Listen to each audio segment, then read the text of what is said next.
Fire, fire, fire. Watch Muskegon.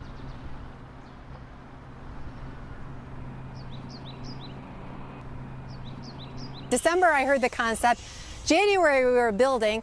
And May, I was like having a heart attack because it was time to open. I had no idea what I was in for. I had absolutely no idea. Frank just kind of let me know that this was going to be my project for the next couple of months in the winter.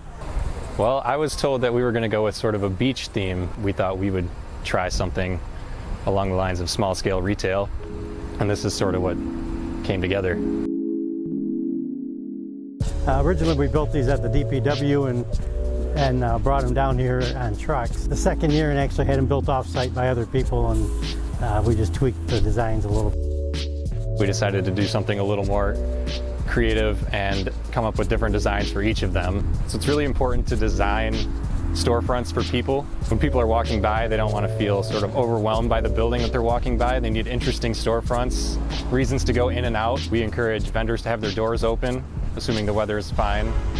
And we really tried to pack in as much glass as we could on the storefront so people can see in and you can have window shopping, displays. Even when they're closed, they're still an inviting face.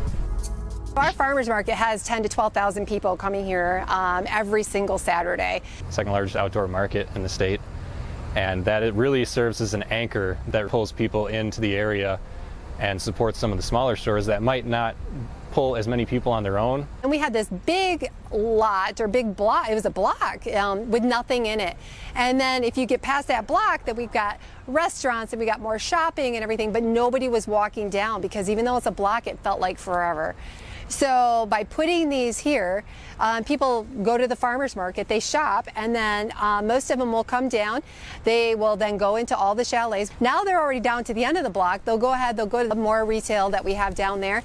And then lo and behold, they're all at the restaurants. Well, now it's like later in the day, they're having lunch, they're hanging out, and they spent a half a day every Saturday now downtown.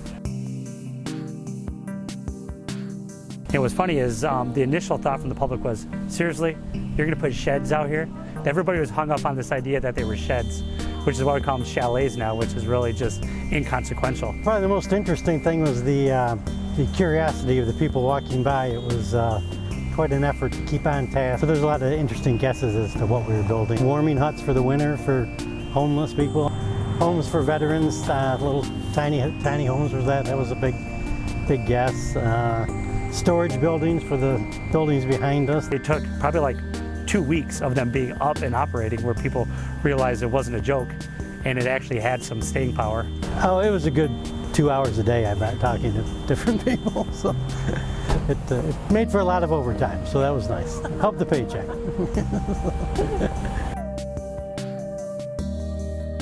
It's really difficult for, say, an upstart business or a young business or a small business to afford the cost of moving into a newly built or newly renovated building.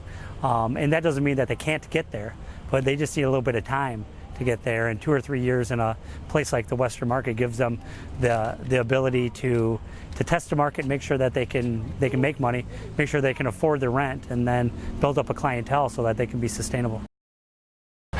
To be able to see the water from where you work is awesome.